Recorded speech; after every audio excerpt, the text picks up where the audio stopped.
হাসিনাকে দেশে ফেরানোর চেষ্টা চলছে, ট্রাইব্যুনালে ভাবলেশহীন হেভিওয়েট আওয়ামী মন্ত্রীরা। অন্তর্বর্তী সরকারের খেলাপি মেয়াদ নিয়ে আল জাজিরাকে কোনো কথা বলেননি প্রধান উপদেষ্টা, জানালেন প্রেস সচিব। প্রধান উপদেষ্টা নির্বাচনের রূপরেখা না দেয়ায় আশাহত বিএনপি, গ্রহণযোগ্য সংস্কারের তাগিদ। রাজধানীর মহাখালীতে তিতুমির কলেজ শিক্ষার্থীদের অবরোধ, ইটপাটকেলে রক্তাক্ত রেল যাত্রীরা। ইসলামী ব্যাংকে এস আলমের ঋণ 10,000 কোটি টাকা, শেয়ার বিক্রির সিদ্ধান্ত।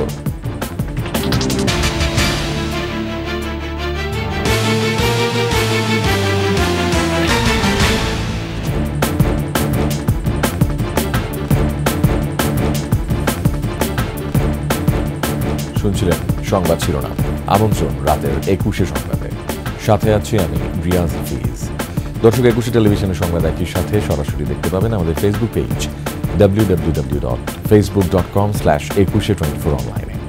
এছাড়া সাবস্ক্রাইব করতে পারেন www.youtube.com/21etv চ্যানেলে। সংবাদে আরও থাকছে।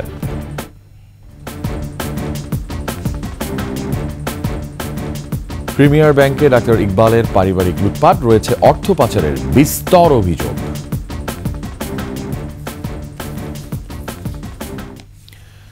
ছাত্র জনতার গণঅভ্যুত্থানে ক্ষমতাচ্যুত প্রধানমন্ত্রী শেখ হাসিনার বিরুদ্ধে জুলাই আগস্টের গণহত্যা মামলার তদন্ত আগামী 1 মাসের মধ্যে শেষ করার নির্দেশ দিয়েছেন আন্তর্জাতিক অপরাধ ট্রাইব্যুনাল। শেখ হাসিনাকে দেশে ফেরানোর চেষ্টা চলছে বলে জানিয়েছেন চিফ প্রসিকিউটর মোহাম্মদ তাজুল ইসলাম। সোমবার আন্তর্জাতিক অপরাধ ট্রাইব্যুনালের চেয়ারম্যান বিচারপতি গোলাম মুর্তজা মজুমদারের নেতৃত্বে 3 সদস্যের ট্রাইব্যুনালে এ বিষয়ে শুনানি হয়। এদিন সাবেক 10 মন্ত্রীসহ 14 জনকে কড়া নিরাপত্তায় ট্রাইব্যুনালে হাজির করা হয়েছে। বিস্তারিত শাকির আরজুর রিপোর্টে। জুলাই আগস্ট গণহত্যায় সোমবার আন্তর্জাতিক অপরাধ ট্রাইব্যুনালে হাজির করা হয় আওয়ামী সরকারের সাবেক মন্ত্রীসহ 13 জনকে। এ কারণে সকালেই পুরো ট্রাইব্যুনাল ঘিরে জোরদার করা হয় নিরাপত্তা। জুলাই আগস্টের গণহত্যার প্রথম আসামি হিসেবে ট্রাইব্যুনালে হাজির করা হয় সাবেক মন্ত্রী গোলাম দস্তগীর গাজীকে। এরপরই আনা হয় সাবেক মন্ত্রী দীপু মনিকে। এরপর একে একে নামানো হয় সাবেক মন্ত্রী ফারুক খান, শাহজাহান খান, আনিসুল হক, রাশেদ খান মেনন, অবসরপ্রাপ্ত বিচারপতি শামসুদ্দিন চৌধুরী মানিক, হাসানুল হক ইনু, কামাল আহমেদ মজুমদার, তৌফিক ইলাহি চৌধুরী ও জুনাইদ আহমেদ পলককে। এরপর তাদের সবাইকে আনুষ্ঠানিকভাবে গ্রেফতার দেখানো হয়। দিনটা বাংলাদেশের আগামী দিনের যারা ফ্যাসিস্ট এবং স্বৈরাচারী হবেন তাদের জন্য একটা শিক্ষার দিন। শুনানির শুরুতেই ট্রাইব্যুনাল জানতে চান শেখ হাসিনা কোথায়। সে সময় চিফ প্রসিকিউটর বলেন, যথাযথ প্রক্রিয়ায় তাকে ফেরানোর চেষ্টা চলছে, ইন্টারপোলের কাজও চলমান। পরে ট্রাইব্যুনাল শেখ হাসিনার বিরুদ্ধে 1 মাসের মধ্যে তদন্ত শেষ করার নির্দেশ দেন। একমাত্র আসামি শেখ হাসিনা, তার ব্যাপারে রিপোর্ট এসেছে তিনি দেশের বাইরে পালিয়ে আছেন, ভারতে অবস্থান করছেন। সেজন্য আমাদের পক্ষ থেকে আমরা ফরমাল রিকোয়েস্ট পাঠিয়েছি ইন্টারপোলের কাছে রেড নোটিশের মাধ্যমে, যে তাকে পেলে যেন গ্রেপ্তার করা হয়। তাকে ভারতের সাথে সম্পাদিত যে অপরাধীর বহিঃসমর্পণ চুক্তি, সেটার মূলে তাকে ফেরত চাওয়ার জন্য বাংলাদেশ গভর্নমেন্ট চিন্তা করছেন বলে গতকালকে প্রধান উপদেষ্টা তার বক্তব্যে বলেছেন। সুতরাং সেই প্রক্রিয়াতেও বাংলাদেশ যাচ্ছে, এটা আমরা আদালতের কাছে জানিয়েছি। চিফ প্রসিকিউটর ট্রাইব্যুনালকে বলেন, শেখ হাসিনা ছিলেন জুলাই আগস্ট গণহত্যার কেন্দ্রবিন্দু। এই 13 জন সহ বাকিরা ছিলেন সহযোগী। পরে ট্রাইব্যুনাল তাদের গ্রেফতার দেখিয়ে কারাগারে পাঠানোর নির্দেশ দেয়।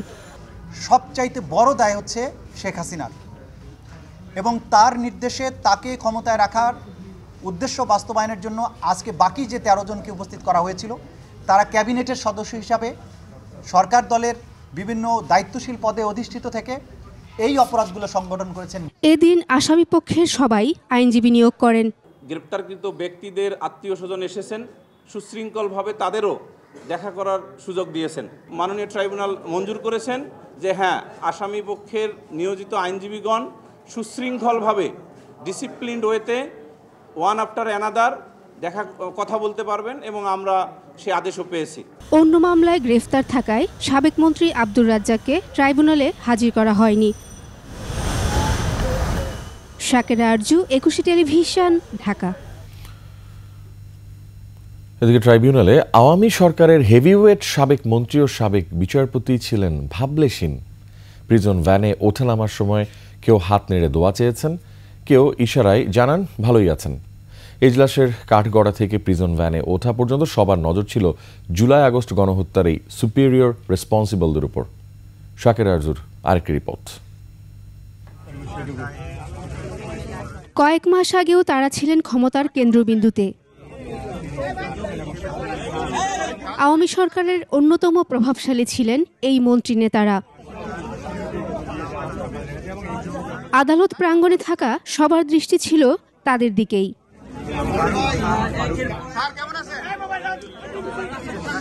টানা 2 ঘন্টার শুনানি শেষে কাঠগড়া থেকে বের হয়ে প্রিজন ভ্যানে ওঠার সময় হাত নেড়ে অভিব্যক্তি জানান কেউ কেউ। দুহাত তুলে দোয়া চান Junaid Ahmed Palak.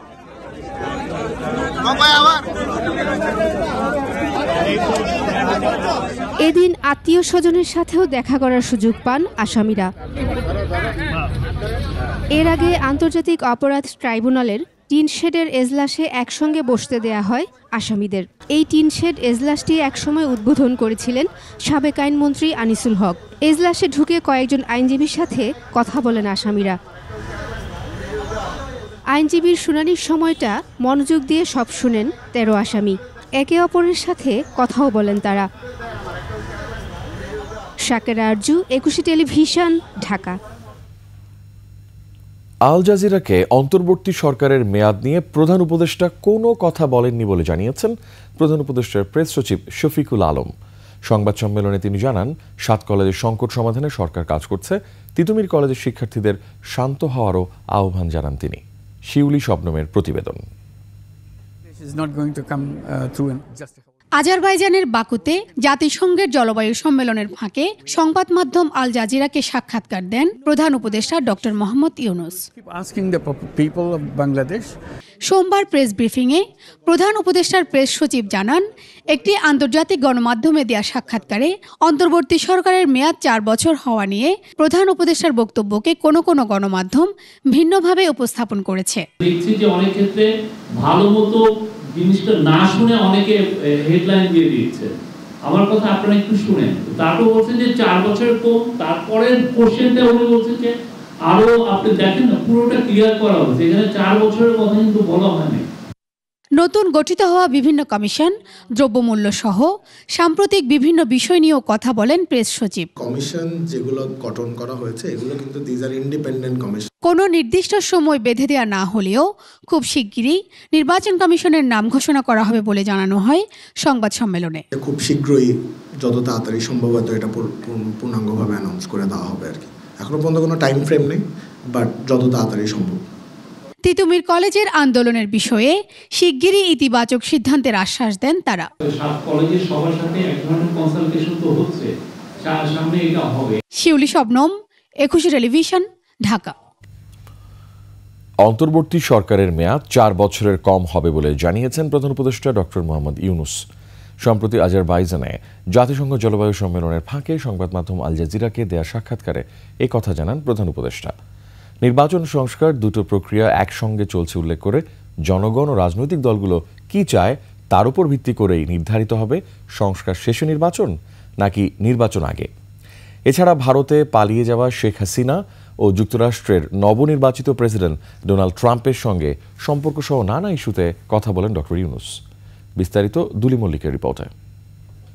Is not going to come through just holding an election. Holding an election is a repetition of the old ways of doing things in politics and so on. নতুন বাংলাদেশ শুধু নির্বাচনের মধ্যেই সীমাবদ্ধ নয়। বাংলাদেশের মানুষ ও রাজনৈতিক দল যেটা চাইবে তার ভিত্তিতেই অন্তর্বর্তী সরকার কার্যক্রম চালিয়ে যাবে। Whole country wanted something new, something different than the old. আজারবাইজানের বাকুতে জাতিসংঘের জলবায়ু সম্মেলনের ফাঁকে সংবাদ মাধ্যম আল জাজিরাকে দেয়া সাক্ষাৎকারে এমনটাই বলেন অন্তর্বর্তী সরকারের প্রধান উপদেষ্টা doctor Mohammad Yunus. Needs the police system freshly designed and so on.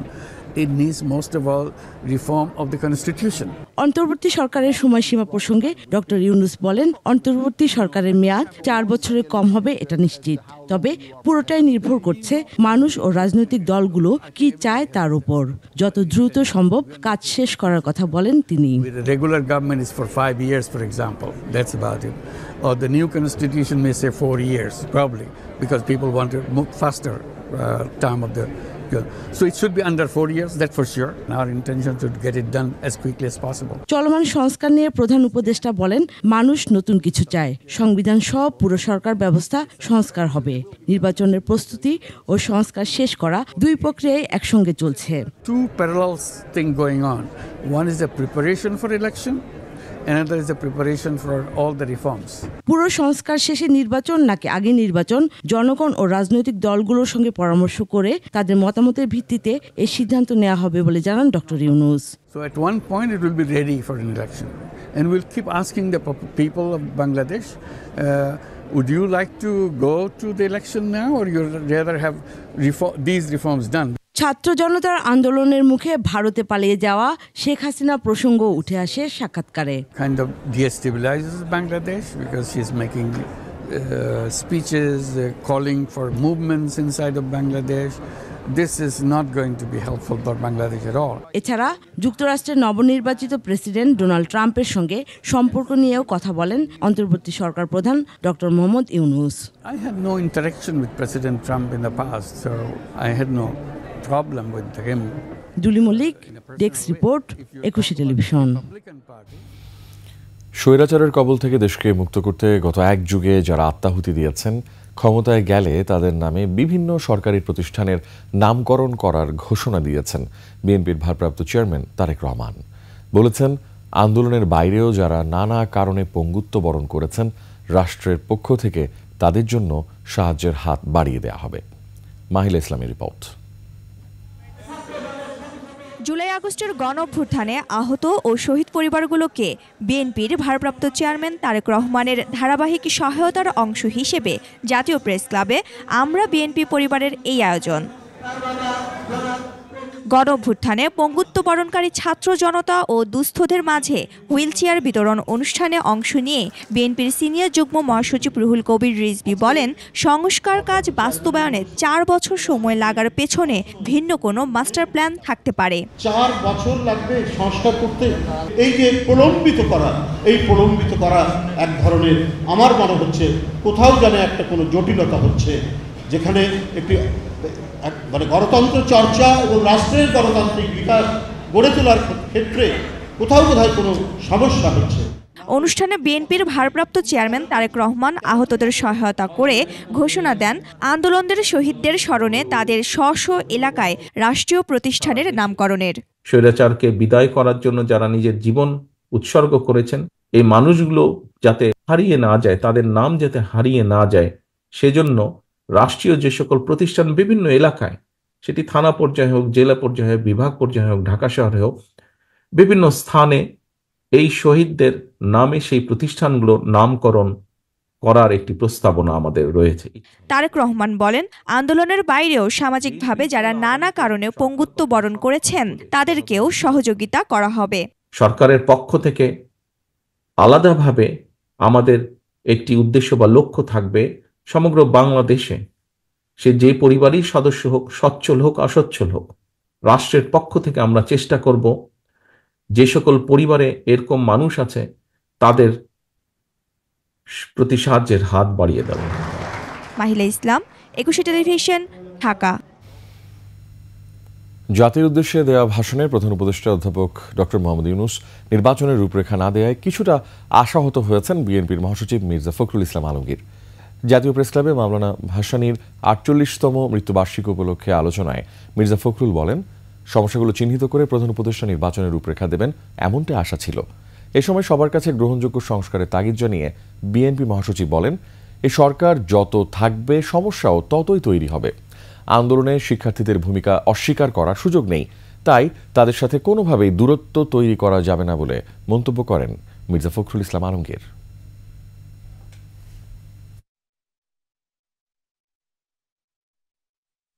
আমি আশা করেছিলাম যে প্রধান উপদেষ্টা মহোদয় তার সমস্ত প্রজ্ঞা দিয়ে সমস্যাটা চিহ্নিত করে তিনি নির্বাচনের একটা রূপরেখা দেবেন।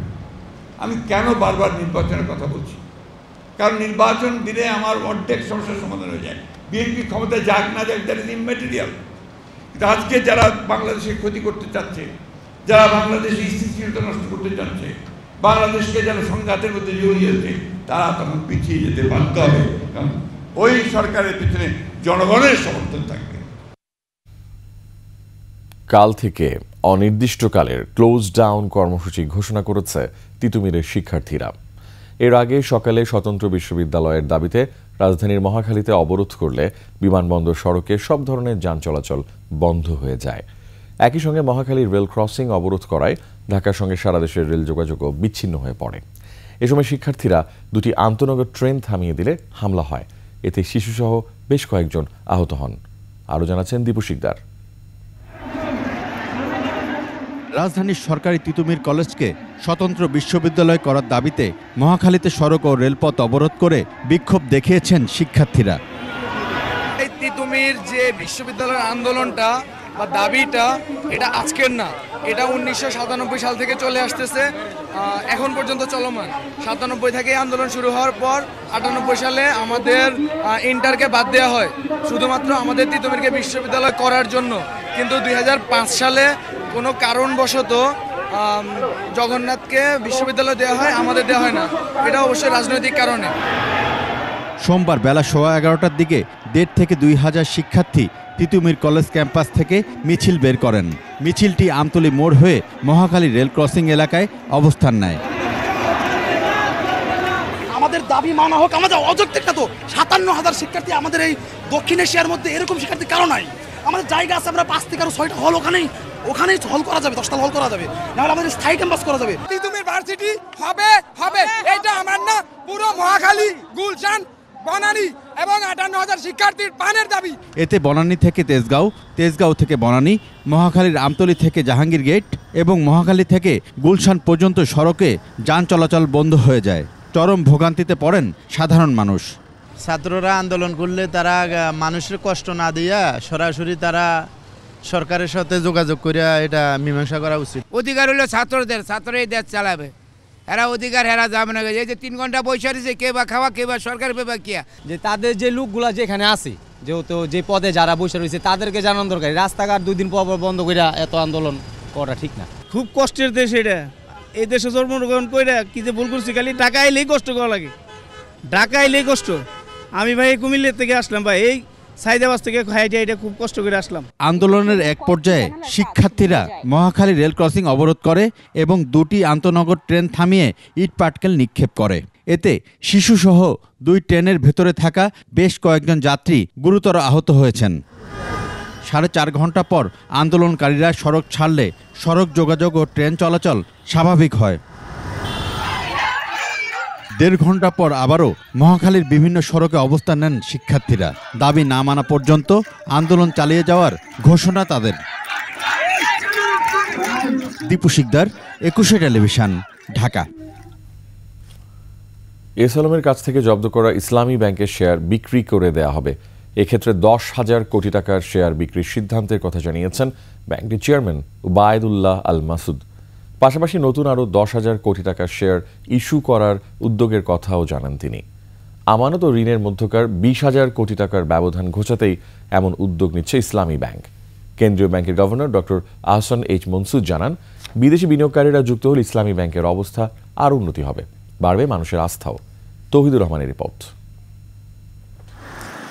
ইসলামী ব্যাংক দখলের পর ব্যাংকটির 80% বেশি শেয়ার কবজায় নেই বিতর্কিত ব্যবসায়ী সাইফুল ইসলাম মাসুদ ওরফে এসালম। পাশাপাশি ঋণের নামে বিপুল অর্থ হাতিয়ে নেয় এসালম। হাতে থাকা শেয়ার যাতে এসালম বিক্রি করতে না পারে সেজন্য এসালমের সব শেয়ার জব্দ করে বাংলাদেশ ব্যাংক। ঋণ আদায়ে এসব শেয়ার বিক্রি করার সিদ্ধান্ত নিয়েছে ইসলামী ব্যাংক কর্তৃপক্ষ।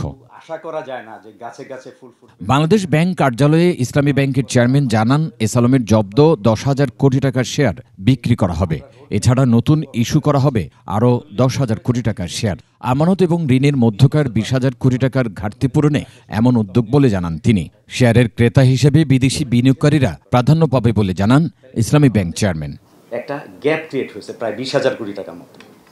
এই 20,000 কোটির মধ্যে এসালাম এবং রিলেটেড গ্রুপের লোন হলো শেয়ার হচ্ছে 1600 কোটি রিলেটেড।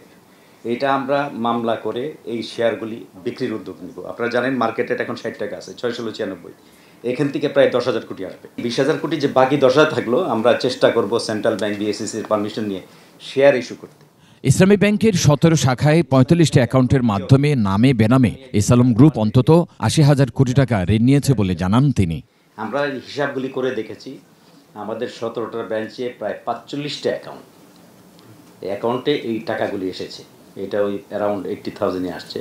এ সময় বাংলাদেশ ব্যাংক গভর্নর বলেন, বিদেশি বিনিয়োগকারীরা ইসলামী ব্যাংকে যুক্ত হলে ব্যাংকটির প্রতি গ্রাহকদের আস্থা আরও বাড়বে। যদি আসে এটা একটা ক্রেডিবিলিটি দেয়, তার বার উঁচা নিয়ে। এখন যারা দাওয়াতপত্র গ্রহণ করবে তাদের মধ্যে আবার যাচাই বাছাই করেই আমরা বিনিয়োগ করব। অভিহিত মূল্য অনুযায়ী এস আলমের হাতে থাকা ইসলামী ব্যাংকের শেয়ারের মূল্য প্রায় 1,600 কোটি টাকা।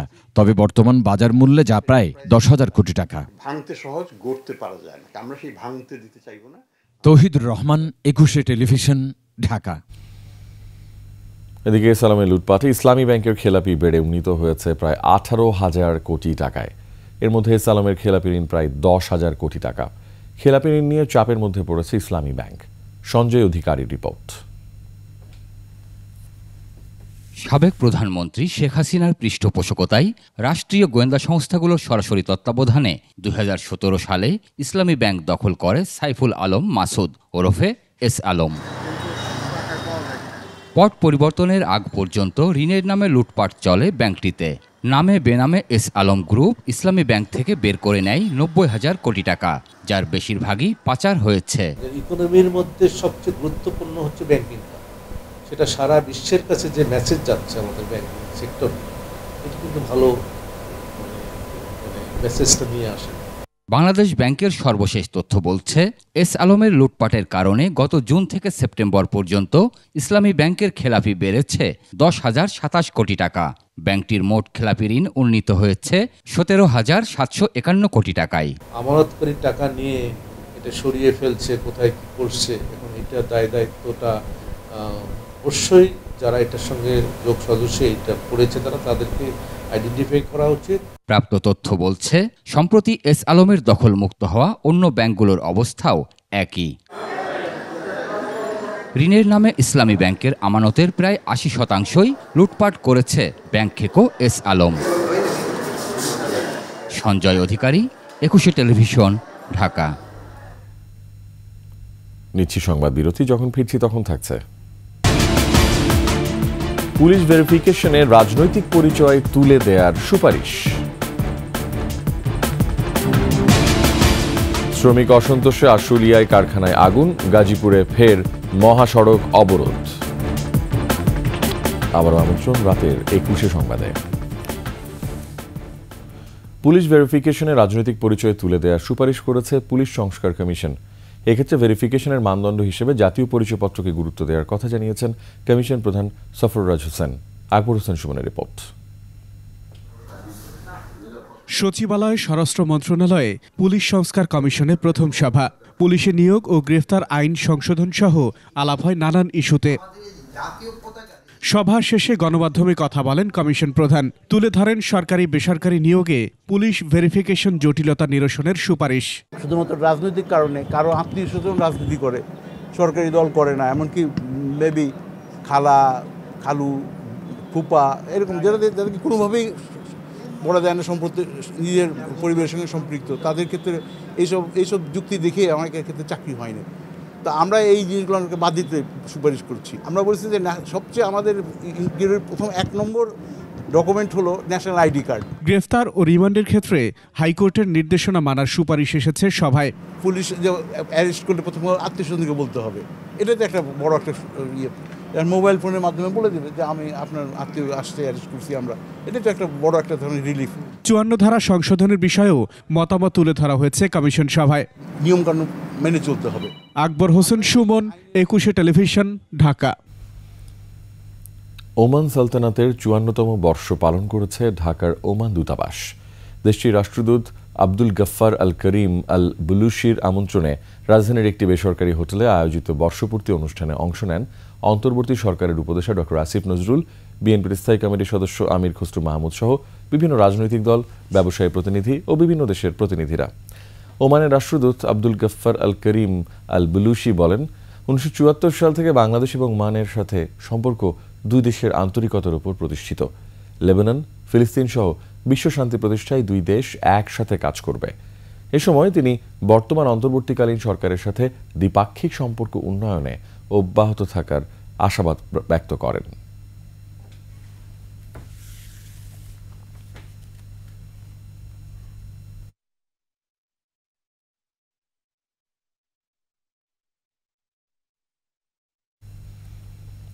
শ্রমিক অসন্তোষের জেরে আশুলিয়ার কলতাশিজে অ্যামাজন নেটওয়ার্ক কারখানায় আগুন দিয়েছে বিক্ষুব্ধ শ্রমিকরা।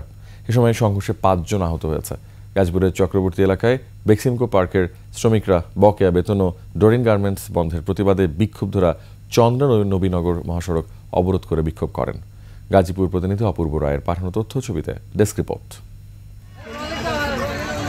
সকাল থেকেই বকেয়া বেতনের দাবিতে মহাসড়ক অবরোধ করে শ্রমিকেরা। পরে বিক্ষুব্ধ পোশাক শ্রমিকেরা আশুলিয়ার কলতাসুতিতে অ্যামাজন নেটওয়ার্ক কারখানায় গিয়ে শ্রমিকদের বেরিয়ে আসার আহ্বান জানায়। এ সময় শ্রমিকদের সাথে ওই কারখানা শ্রমিকদের ধাওয়া পাল্টা ধাওয়া হয়। এতে ৫ জন আহত হয়। বিক্ষুব্ধরা কারখানাটিতে আগুন ধরিয়ে দেয়। ফায়ার সার্ভিসের 5টি ইউনিট আগুন নিয়ন্ত্রণে আনে। ঘটনাস্থলে এসে দেখলাম যে এখানে আগুন জ্বলতেছে। পাশে বাসাবাড়িও ছিল, বাসাবাড়িতে আগুন ছড়াইতে পারে না, আমরা দ্রুত ব্যবস্থা নিছি। আর যেহেতু এটা একটা নিট গার্মেন্টস, এখানে জ্যাকেট তৈরি হয়। আমরা এখানে এসে জানলাম যে শ্রমিক অসন্তোষের কারণে আগুন লাগিয়ে দিছে। এদিকে গাজীপুরের চক্রবর্তী এলাকায় বেক্সিমকো ইন্ডাস্ট্রিয়াল পার্কের শ্রমিকেরা সকাল থেকে চন্দ্রা নবীনগর মহাসড়ক অবরোধ করে। ফ্যাক্টরি বন্ধ ও 13 জন স্টাফ কারখানায় ঢোকানোর প্রতিবাদে ডরিন গার্মেন্টসের শ্রমিকেরাও মহাসড়ক অবরোধ করে। এতে দুর্ভোগে পড়েন পথচারী ও যাত্রীরা। এতগুলো শ্রমিক আজকে ফ্যাক্টরি ঢুকতে পারি নাই, হঠাৎ করে বন্ধ করে দেয়, হঠাৎ করে খুঁজে দেয়, কেন আমরা জানি না। ছুটি দেওয়ার পর আমরা বাসায় গেছি, বাসায় যাওয়ার পরে রাত্রে শুনি যে বন্ধ দিয়েছে, অনিষ্টকালের জন্য বন্ধ দিয়েছে। দাবি আমাদের বেতন দেন, যদি ঠিক মতন চালাইলে চালাবে, না চালাইলে আমাকে 3 মাসে বেতন দিয়ে যা করার দরকার কোম্পানি তাই করবে।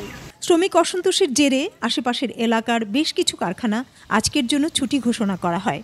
সাভারে ছাঁটাই হওয়া শ্রমিকদের পুনর্বহালের দাবিতে ঢাকা আরিচা মহাসড়ক অবরোধ করে বিক্ষোভ করেছে গ্লোবাল অ্যাটায়ার লিমিটেড কারখানার 5 শতাধিক শ্রমিক। শ্রীডলি, desk report, 21 television. Premier Bank লুটে পুটে খাচ্ছেন আওয়ামী লীগের সাবেক এমপি ডাক্তার HBM ইকবাল। নিজে ব্যাংকের চেয়ারম্যান, 2 পুত্র বসেছেন পরিচালনা পর্ষদে। ব্যাংকটি থেকে হাজার হাজার কোটি টাকা বের করে তারা গড়ে তুলেছেন অঢেল বিত্ত বৈভব। সম্পদশালী হয়েছেন ইকবালের স্ত্রী চিত্রনায়িকা আঞ্জুমান আরা শিল্পীও। তাদের বিরুদ্ধে অর্থ পাচারের অভিযোগও বিস্তর। হিরোজুম্মানের রিপোর্ট।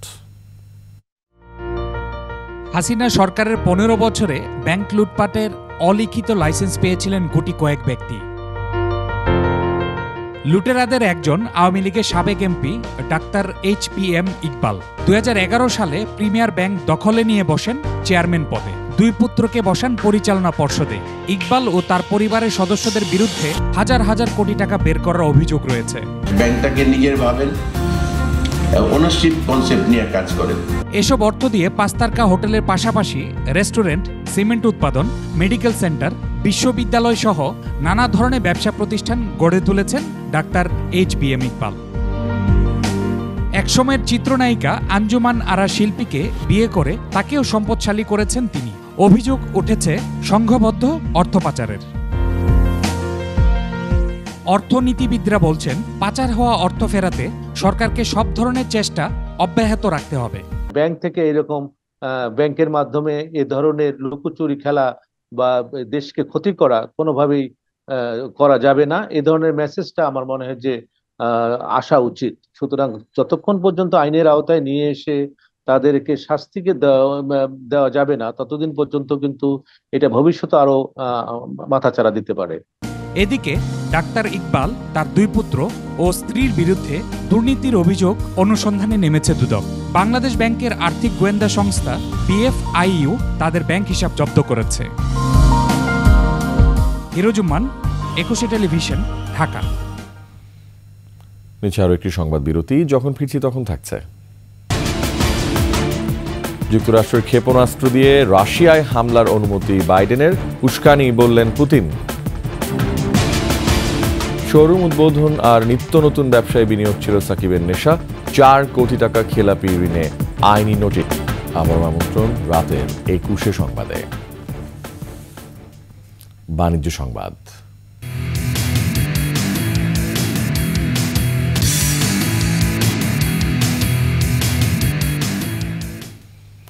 দেশের পোশাক খাতের ব্যাপারে পশ্চিমা ক্রেতাদের দৃষ্টিভঙ্গির সমালোচনা করেছেন বক্তারা। বাংলাদেশের পোশাকের দাম তারা কোনো যুক্তি ছাড়াই কম দেয় বলে অভিযোগ করেন। রাজধানীর একটি হোটেলে 3 দিন ব্যাপী বে অফ বেঙ্গল কনভারসেশনের সমাপনী দিনে সেমিনারে মানবাধিকার বিষয়ে পশ্চিমা বিশ্বের দ্বিমুখী আচরণ নিয়ে প্রশ্ন তোলেন বক্তারা। অনুষ্ঠানে সোনালী লাইফ ইন্স্যুরেন্সের পরিচালক শেখ মোহাম্মদ দানিয়েল বলেন, একটি টি শার্টের জন্য ক্রেতারা বাংলাদেশে যে মূল্য পরিশোধ করে ভিয়েতনামকে তার দ্বিগুণ দেয়। অনুষ্ঠানে মালয়েশিয়া, অস্ট্রেলিয়া সহ বিভিন্ন দেশের প্রতিনিধিরাও অংশ নেন।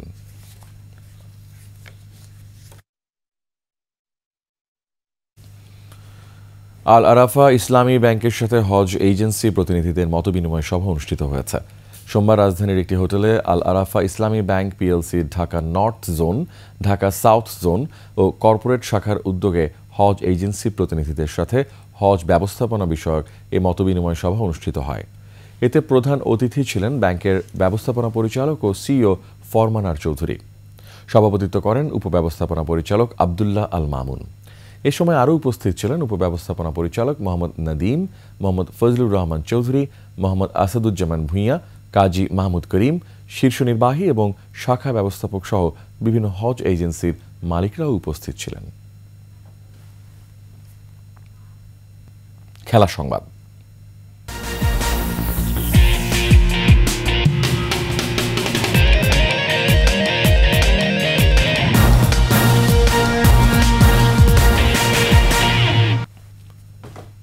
বাংলাদেশ ক্রিকেটের পোস্টার বয় সাকিব আল হাসান আর বিতর্ক যেন সমার্থক। মাঠ এবং মাঠের বাইরে ছিলেন আলোচনা ও সমালোচনার কেন্দ্রবিন্দুতে। দেশে এবং দেশের বাইরে নামি দামি শোরুম উদ্বোধন, নিত্য নতুন ব্যবসার বিনিয়োগ ছিল তার এক ধরনের নেশা। একই সঙ্গে উঠে এসেছে সাকিবের 4 কোটি টাকার বেশি ঋণ খেলাপি হওয়ার বিষয়টিও। বিস্তারিত মুমসাদ দিনুরির রিপোর্টে।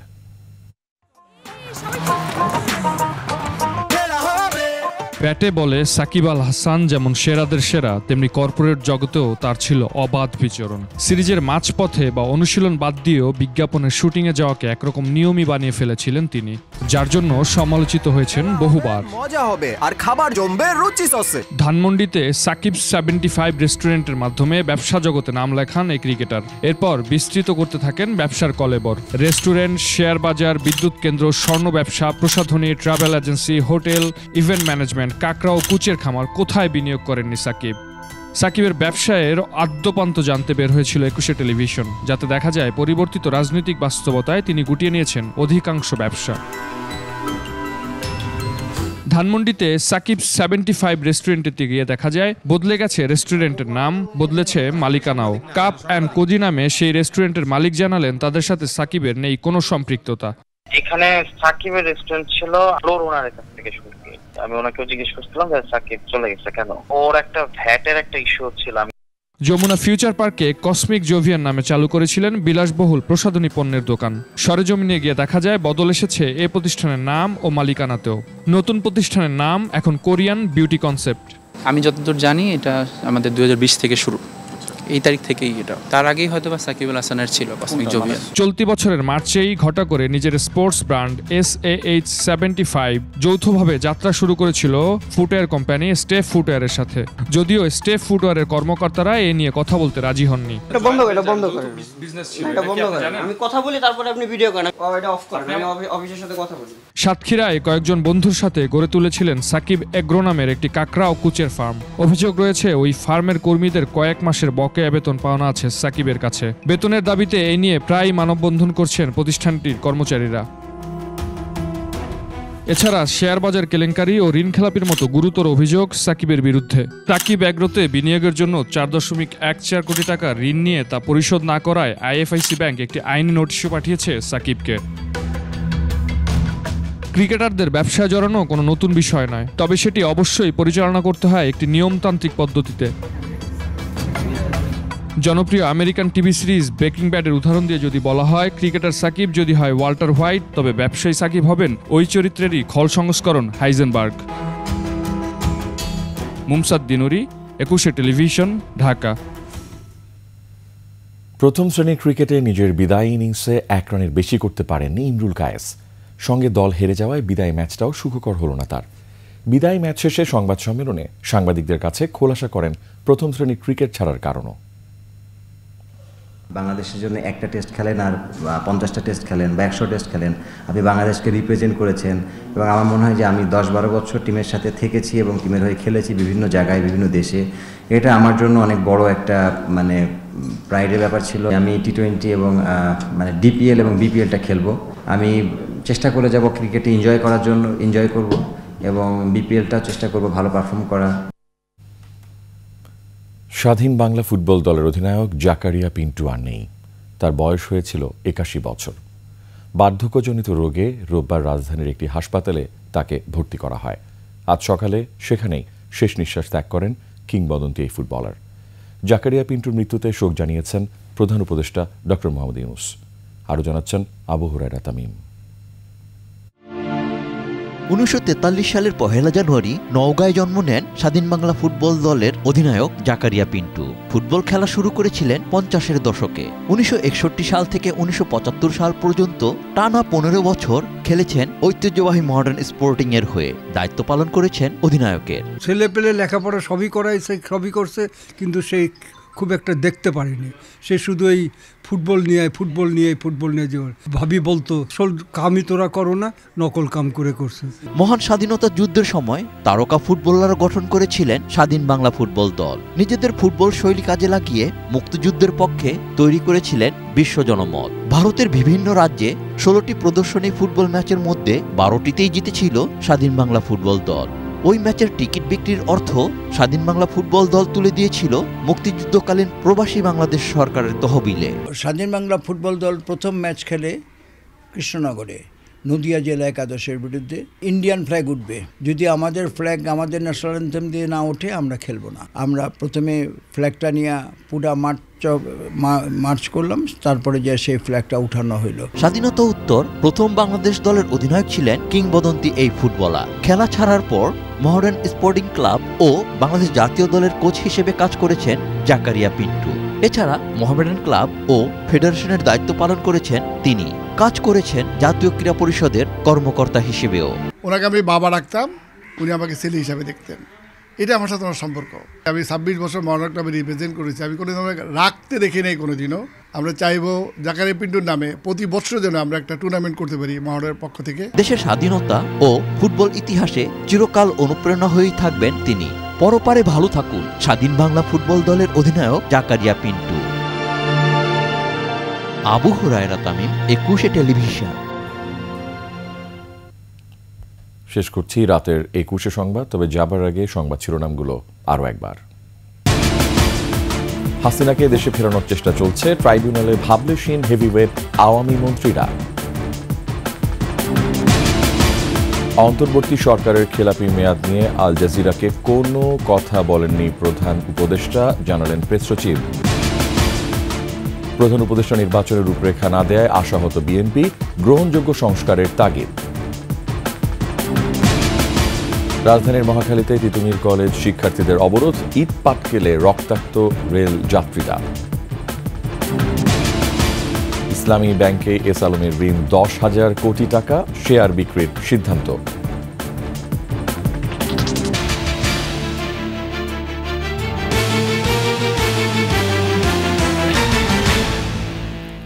সর্বশেষ সংবাদ জানতে ডায়াল করুন 2021 নম্বরে আর ভিজিট করুন 21-tv.com ওয়েবসাইটে। ফেসবুকে ভিজিট করতে পারেন www.facebook.com/2124 অনলাইনে। এছাড়া সাবস্ক্রাইব করতে পারেন www.youtube.com/21etv চ্যানেলে। এতক্ষণ সঙ্গে থাকার জন্য অসংখ্য ধন্যবাদ। আমাদের পরবর্তী সংবাদ রাত 1টায় দেখার আমন্ত্রণ রইল। 21-এর সাথেই থাকুন।